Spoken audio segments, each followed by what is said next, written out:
Hello again. I had a few technical difficulties towards the ends of my video last time, so I'm going to start on the last couple pages of Chapter 5 and then move right into Chapter 6. This is Cloak of Obscurity, the first book in the Edward Red Mage mystery series. I'm Angela Wade, also known as Asar, and we're in Chapter 5 now.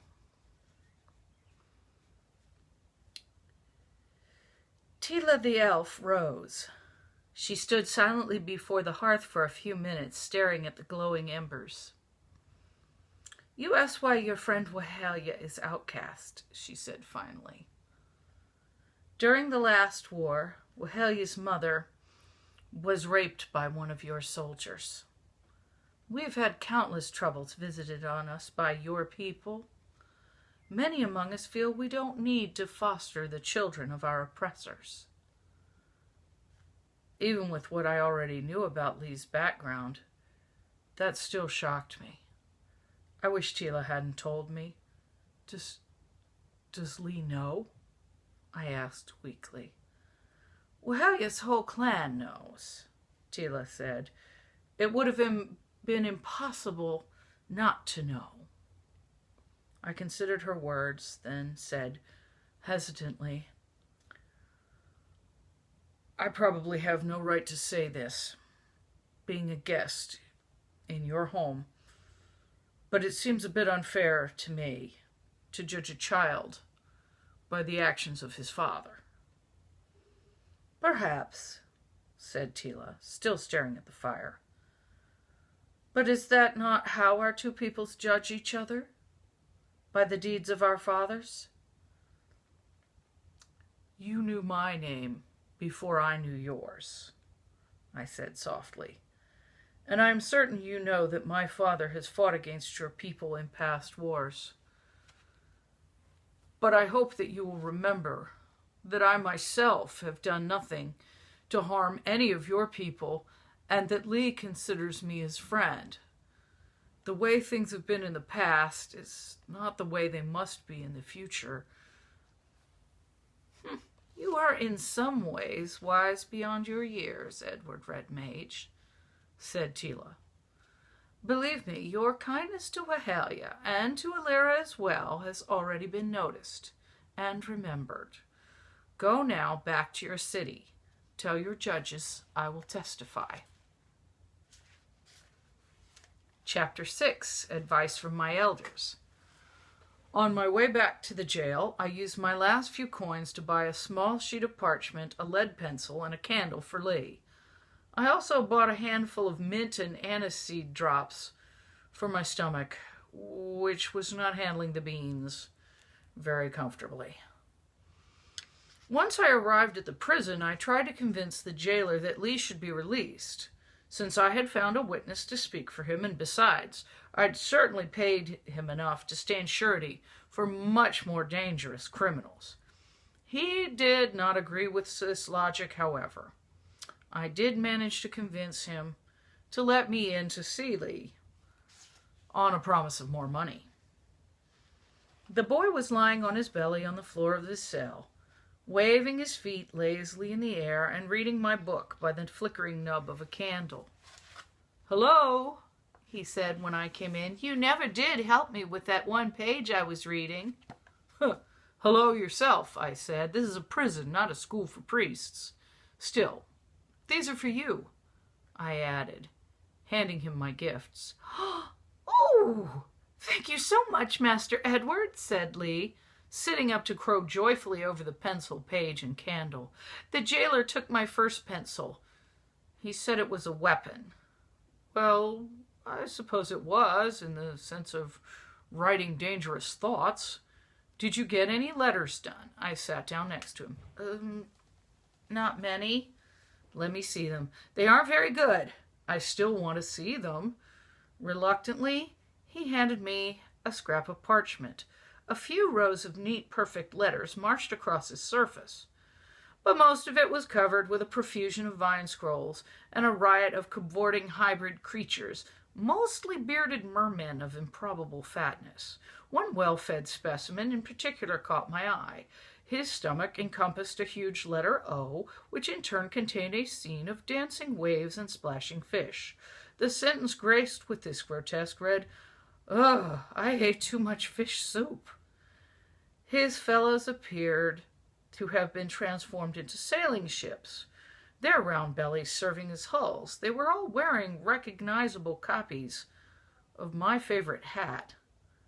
"Don't you know how to spell chowder, Lee?" I asked, trying to suppress my grin. "And though I really don't want to know where you're sticking those masks, I am curious as to why you've drawn me with a beard." Lee wore the expression of someone dreading a trip to the woodshed. The pencil was too dull to draw a proper face. But, Master Edward, you know I was only joking, right? You don't look at all like that. I'll draw a proper picture of you, I promise." I laughed. "Lee, it's hysterical. I think I'll show it to Sadie. She'll howl. Besides, too many more days like today, and I will be that fat. Everywhere I've gone today, folk have been feeding me. I'm surprised I made it back in through the cell door." "So where did you go? Who'd you talk to?" I filled him in on most of the day and then said, "I've got you a witness." His eyes grew wide. "Really? Who?" "An elf. Her name is Tila. Wealthy old woman, lots of beads and jewelry." Lee cut me off. "Her?" he exclaimed. "You met her?" Yes. So who is she?" "Only the queen of the 7 clans," Lee answered in a tone that implied that I was an idiot for not knowing. "Her realm takes up at least 3 of your kingdoms. She's the most important elf east of the mountains. And you talked to her?" I nodded, and had supper with her as well. A bowl of highly indigestible beans, which in the interest of courtesy I ate, though my stomach is currently regretting it. Lee made a wry face. "I've heard it takes a while for you folks' insides to get used to them." His expression grew serious. "What did the queen say?" I decided to stick to the murder. "She says she'll come and testify before the judges that you were with the elves that night. She strikes me as someone the king will believe. That's the good news. The bad news is the trial's not for another 3 days, and until then you're stuck here. Allison's funeral is tomorrow. Do you want to go?" "Well, of course, but..." He looked around and shrugged. "Don't worry," I told him. "I have a plan." He looked at me curiously. "I have some spells that should free you for long enough to attend the funeral, if we're careful." "Sounds risky." "Consider it an adventure, Lee," I suggested. "Now, I'll better be going. The jailer's going to come throw me out any minute. I'll see you in the morning. Enjoy your pencil." "Edward, wait," Lee said. I want to know, did the queen say anything else to you about me?" I forced myself to meet his gaze.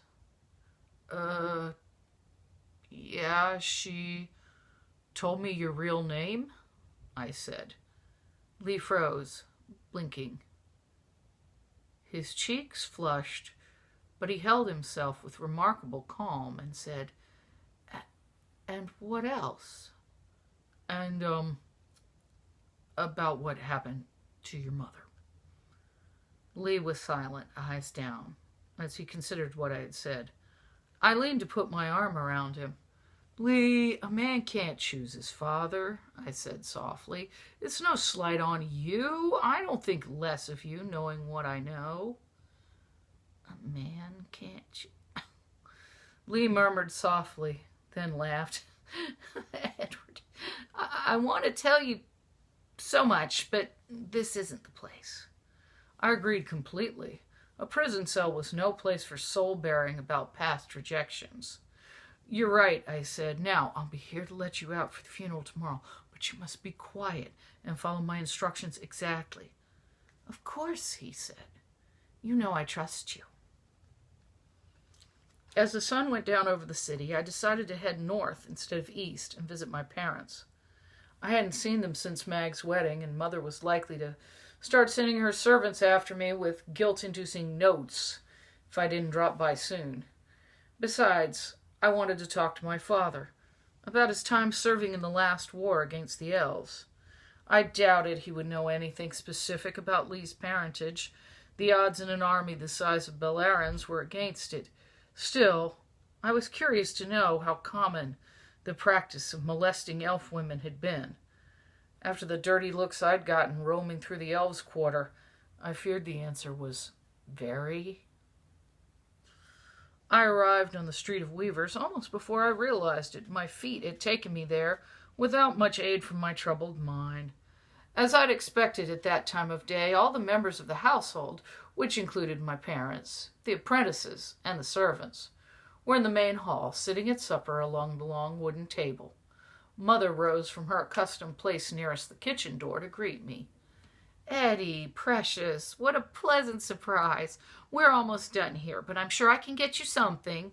No, Mom, I didn't come for supper. I hesitated. I wanted to visit and maybe speak to Father. Mother hugged me. "Well, it's good to see you, dear, whatever you came for. You don't visit often enough." As always, her embrace was warm and comforting, and she smelled of fresh-baked bread. "Can't I get you something to drink?" she said, beaming up at me. Her head came only to my chest. That never ceased to seem strange to me, as I could still recall a far-off time when my entire body could nestle in her lap. "Of course, Mother," I said to her, giving her a squeeze. She squeezed me back, then bustled off to the kitchen to find a mug and some beer, leaving me standing at the foot of the table wondering what to do or say next. "So, Addie," boomed Father, "if you came to speak, speak already. And for the love of all that's decent, please tell me the things folks are saying about you are lies." He beckoned me to join him. He was, as usual, at the head of the room, leaning back in his chair with one elbow resting on the table. The plate before him was piled with an impressive collection of bones and rinds. His huge black herd dog, Horse, was lying at his feet. Father waved his senior apprentice off his stool and bade me sit. "What's troubling you, Eddie?" he asked. "They're not still trying to hang that little elf, are they? Your sister told your mother all about it." "Oh, they'll never hang Lee," I said. "There's no way he harmed that girl, and there are witnesses to prove it." "Well, that's good," said Father, taking a deep pull at his beer. "So what's bothering you? You look well enough. He isn't really your lover, is he?"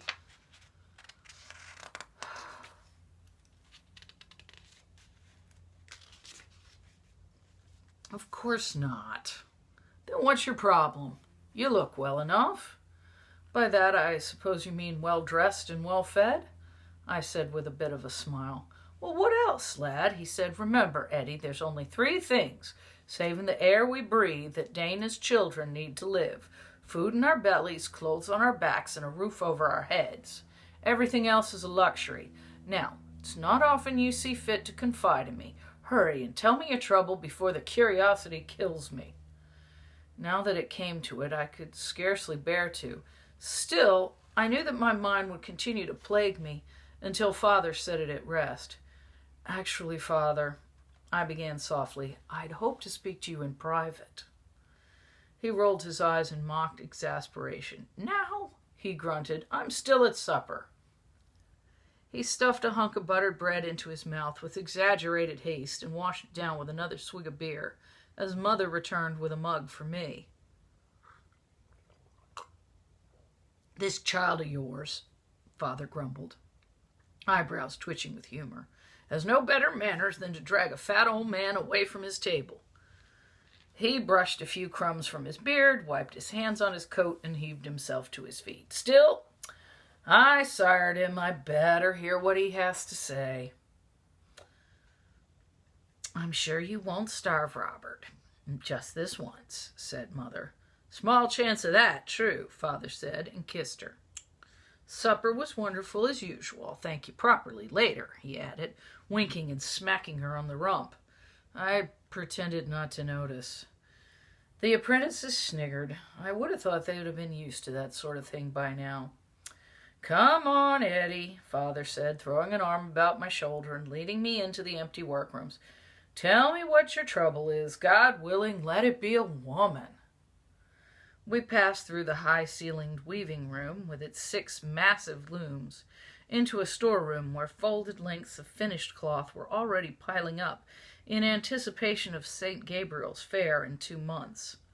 Horace padded silently behind us. "I swear, Eddie," my father continued, "a man may be able to live with no more than food, shelter, and clothing. But without a woman in his bed, it's hardly worth it." I haven't money for a wife, Father," I said. "You know I'm living at a tavern." "So, move back in with us," he declared, settling himself on a stack of fabric. Horace sat down at his side, and Father began absent-mindedly tugging the dog's ears. "We've got plenty of room now that we've finally unloaded that last sister of yours. Not that I grudge her love for Mother and me, but she was getting positively antique sitting around here fussing over us.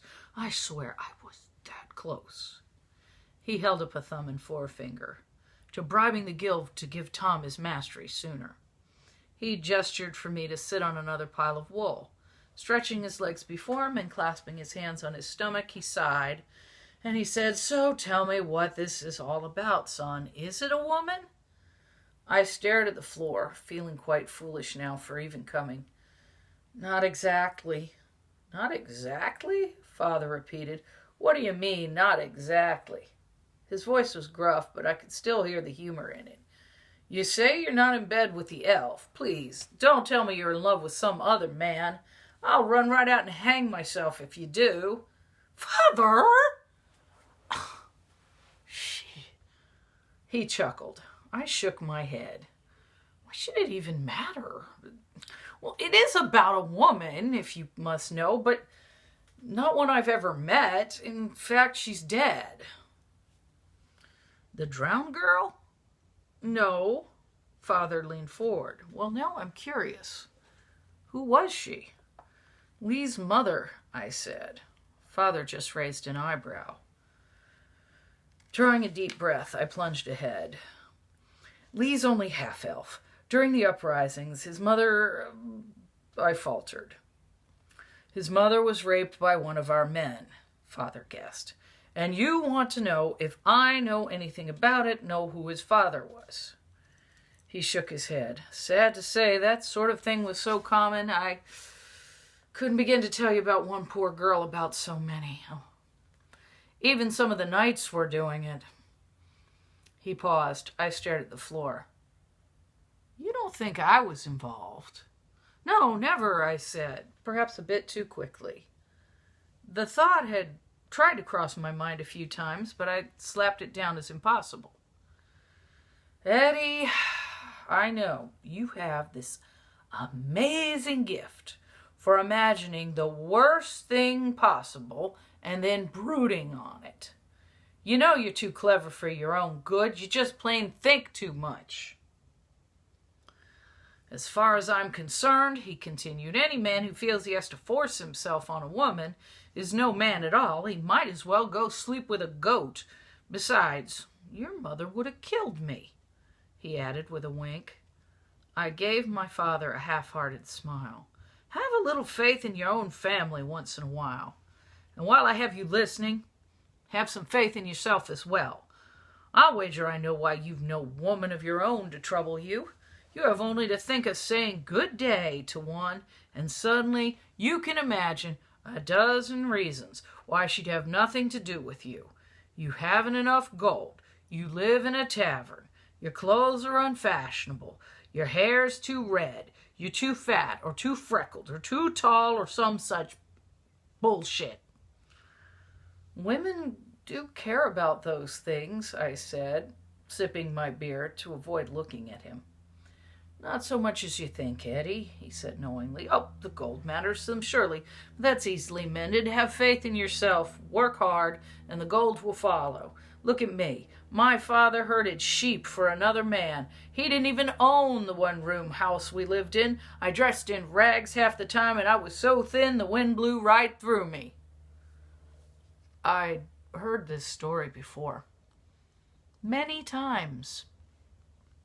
"And look at me now," he continued. "I'm rich as a banker, fat as a butcher, and better dressed than some of the knights. I've got the largest weaving house in the city, part ownership of fullers, dyers, spinners, everything.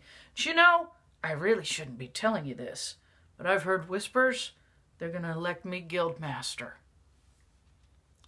I'd heard that before, too. "And you know how I got all this?" he asked. "You worked hard and you believed you could do it." Father squinted at me. I detect a note of sarcasm. "But that's exactly right, Eddie. If you put half the effort you spend doubting and worrying into your work, you could become the greatest wizard in the kingdom. That bony old relic who serves the king can't live forever, you know." I grinned at him. "You've high hopes for your only son." "Well, every father should. Now go. Let your mother get you something to eat." It was well after dark when I headed back to Sadie's. Father's talk and Mother's cooking had cheered me immensely. I strolled back through town with a light heart and a full belly.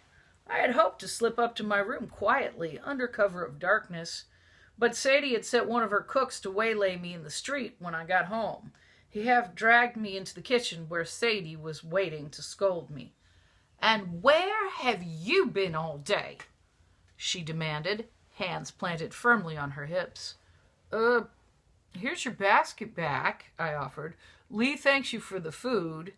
Sadie was not distracted. Her attitude was reminiscent of a brick wall. There was no way around her. "Do you have any idea how many people have been looking for you the last 2 days?" she demanded. "How many people have been asking me for potions and charms that I know nothing about? Not to mention what that damn cat of yours has done. You're supposed to be running a business here, Eddie, but it seems to me you only show up for meals. Maybe I should start charging you rent." "Sadie, please," I soothed. "I know I've been slack. I haven't worked. I haven't helped you, but you know I have a reason." "Really?" said Sadie, eyes narrowing. "Well, it better be a good one. It's been a madhouse here today. I've had to hire another boy just to keep up with the washing up. I'm run off my feet with my own business. I have no time to be handling yours as well. So where have you been?" I told her all the places I'd been as quickly as I could. Sadie raised an eyebrow. Sounds like you didn't even have time to visit a privy." My feet were too tired to stand up for much more of this. "If you must know, I did, but I didn't think you wanted that much information. Now, may I please come in and sit down? You can grill me at your leisure." Reluctantly, Sadie led me into a relatively quiet corner of the tavern. Her mood improved once I told her I'd found a witness to speak for Lee in court. She was not as happy that I seemed to have cleared Malcolm as well. "Well then, who killed the girl?" she demanded. "Don't tell me you're going to accuse Dolores now." "Of course not, Sadie. That would be foolish. Besides, I'm sure that the servants in the houses on either side of the Tanners can vouch for her." "So who killed Allison?" "I don't know," I admitted. "Perhaps she drowned herself." "Whatever for?" asked Sadie reasonably. "She had no cause." "Oh, no, to be sure she was broken-hearted to lose her father. But on the other hand, with the old fellow dead, no one could keep her from marrying the man she loved."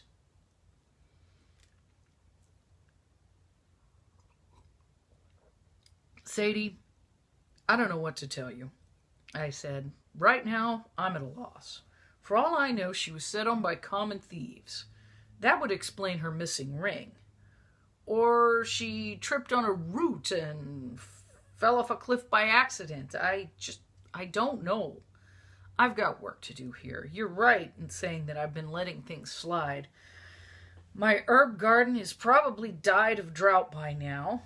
I'm out of some of my best-selling potions, and I don't even want to think about what my cat has done to my room."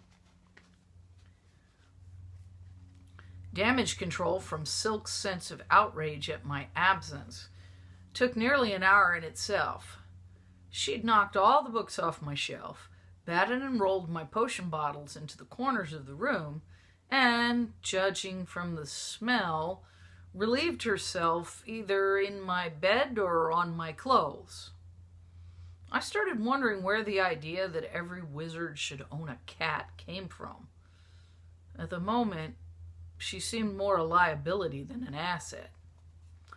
The rest of the evening I devoted to watering and coaxing my herbs back to life, compounding incenses and brewing potions, in preparation for resuming the responsible practice of professional magic the following day. I was cooling and bottling solutions until long past midnight. "Phew," said Sadie as she brushed past me with an armload of just-washed dishes. She really was a lovely woman to let me share her kitchens. "Please, don't tell me you're going to have anyone drink that slimy mess." "Certainly not," I said, wincing, as I pricked a fingertip to allow 3 drops of blood to fall into the pot. "Mostly this stuff is used for anointing." "Anointing what?" she asked. "Not people, I hope. I wouldn't want it touching me." No, usually it's for candles or tools or sometimes furniture. This stuff here," I said, indicating a potion I had already poured into a blue glass bottle, "is much better for anointing the skin. Smells better, too." "Hard for it to smell worse," Sadie said. "Here, lamb, would you like a bite of supper?" Obviously, she was done being angry with me. "Oh, no, thank you. I've already eaten quite a bit more than was good for me, I'm sure." Sadie was not to be put off so easily. "When?" "All afternoon, it seemed," I said with a chuckle. "Most recently at my mother's, just before I came home." Sadie snorted. "That was hours ago, and you've been working so hard, love. Are you sure you won't have something now? I've got some lovely cheese tarts left from tonight, just going begging." Why don't you give them to the new boy?" I had more than a sneaking suspicion that she hadn't really needed to hire him. He was just some underfed waif she'd taken pity on and decided to draw in under her motherly wing. "Oh, young Dick," she said. "Well, he's already had a whole pork pie. Saints know he could use it, all skin and bones he is, and gone to bed. These tarts are for you." "Really, no, I'm fine." "Well, suit yourself," she said with a shrug. "You know, I've been thinking." "About what?" I asked, most of my attention on thoughts of whether or not my potion had cooled enough to be strained. "About this murder. It's rather like an onion." I looked at her. "Like a what?" "An onion. You see, you keep peeling layers away. First layer, what were you doing that night? Not that I'd suspect you, but you know how folk are. Still, 'tis an easy answer. You were with your kinfolk. Next layer, where was Lee? A bit harder to find a witness to, but still simple. He was with the elves. Third layer, where was Malcolm? Bit harder still, since he wasn't in the same place all night. But it looks like we know pretty well where he was and what he was doing, and it wasn't killing Allison. So we've peeled back 3 layers, but we've still not found the killer." "And what do we do next?" I asked, amused by her kitchen logic. "Well, peeling an onion's a waste of time. Takes far too long. What you do with an onion is slice straight through it." "And how do we do that, Sadie?" I asked, returning to my work. I carefully poured the potion through a strainer and funneled it into a clay jug. "What do you propose we use as a knife?" "Common sense, Eddie. You've been going about this all wrong. You've been dashing about trying to prove folk didn't do it. What you need to do is go after the fellow who did do it." "But I don't know who did it," I protested. "Well, I do," Sadie said smugly. "What? How?" "Like I said, common sense. Are you sure you won't have some of this tart, Eddie?" No, thank you, and don't try to distract me. Who does your common sense tell you killed Allison?" "The person who stood to lose the most when her father died." "And that would be?" Sadie shook her head. "How did you ever get to be a wizard with a memory no better than that sieve there. Come now, Eddie, have some of this tart. It'll be all dried out by morning, and I can't bear to waste it. I said I wasn't hungry. Why don't you give it to your husband? Sadie snorted. He doesn't need it. Well, neither do I, unless you want me to end up as fat as he is. Now, quit stalling. Who killed Allison? Why, her betrothed, of course, Sadie declared. The cobbler's son next door. He stood to lose her dowry, her father's whole shop, if she broke off the engagement and married Malcolm. That's a great deal of wealth, certainly enough to kill for. I lived on this side of town all my life. I've known plenty of men killed for less. Her words made more sense than anything else I'd heard so far. Sadie, you're brilliant, I declared, intentionally overlooking the fact that she'd been just as sure of Malcolm's guilt the night before. Tomorrow I'll start looking into this cobbler fellow. Splendid, she said. You'll cut through this onion in no time. Now, are you sure you don't want some of this tart? It's got bacon and mushrooms in it. I gave in. Later that night, as I lay awake, wondering why I hadn't thought to brew up a batch of my cure for indigestion, I heard the distant voice of an actress at the Mystery Theater rehearsing a song for that week's production. The last thing I could recall hearing before drifting off was her pleading for the life of her father.